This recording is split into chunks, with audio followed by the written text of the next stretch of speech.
Hello everyone! As requested, here's a video of how to buy from Bunjang outside Korea. I'll try to make this as detailed as possible, so if I miss any information that you want to know about, let me know in the comments and I'll try to answer it with what I know. First, here are the prerequisites for buying in Bunjang as a foreigner. Korean warehouse, Korean bank transfer, Papago app, and VPN app. I use Turbo VPN and Thunder VPN. For time's sake, I won't go through each of them in detail. Again, if you want me to elaborate on each of them, let me know in the comments so I can make a separate video for it. Alright, let's start. So first, turn your VPN on. Then, go to the Bunjang app. If this shows, go back to VPN, disconnect, and try again. If it still doesn't work, try another VPN app. As for me, I like to use Turbo VPN first, then Thunder VPN is just my backup. Okay, so now that we're in Bunjang, type what you want to find in Hangul. You can type the idol's name or specific item, like for example, let's type shiny album. If you don't know how to write in Hangul, you can Google it, then just copy paste. Once you press this, you'll see all items being sold. You can scroll through it or apply filters.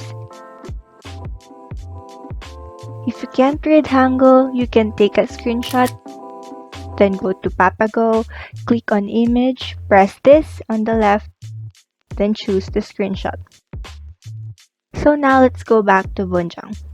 You may encounter descriptions like this.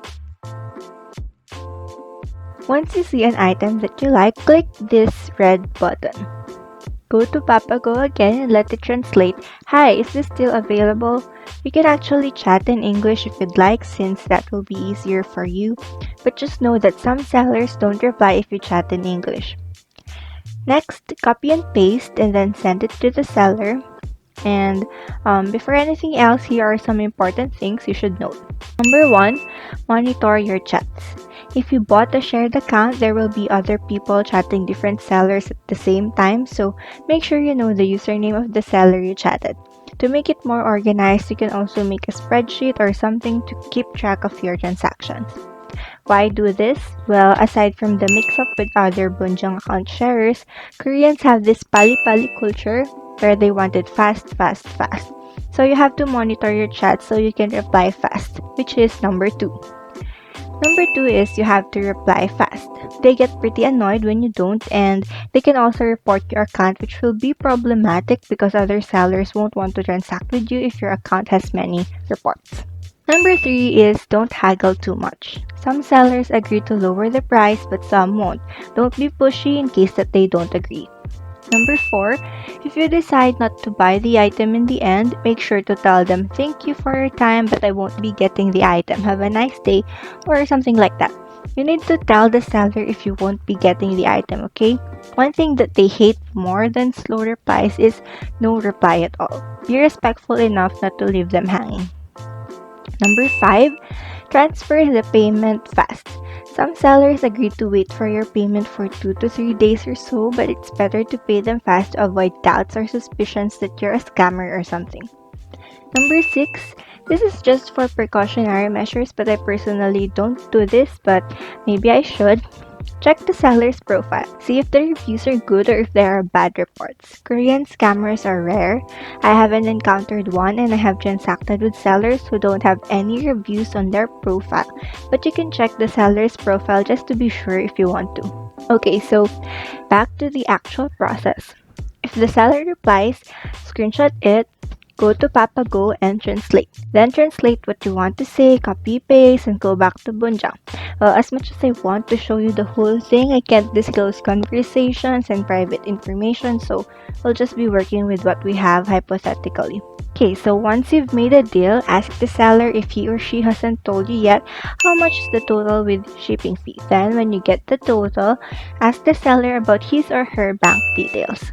Tell him or her that it is noted and that you'll transfer the money within the day or when you plan to. Next, transfer the payment using the Korean bank transfer service, then go back to Bunjang to send the receipt to the seller. Most likely, the seller will ask you about your Korean address details. If he or she hasn't asked you yet, then tell you when he or she is going to ship your item. Once your item is shipped, they will send a tracking number.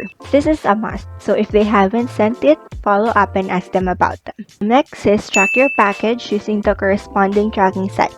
I have pasted in the description the relevant links to the different tracking sites. Follow up with your Korean warehouse, and once it arrives, you're done. You just completed buying from Bunjang. Congrats! I know that it may seem quite a hassle, but the prices in Bunjang are really low. So if you want an easier option that doesn't require you to buy a Bunjang account, use VPN, etc., you can try buying on Twitter. You can search your band name, Pasyangdo, but be careful of scammers. So I think there are more scammers on Twitter than on Bunjang. Yeah, but let me know in the comments if you want me to make a video on how to buy K-pop stuff on Twitter. And that's all for this video. Thank you for staying with me all throughout, and I hope that I was able to help you. Bye!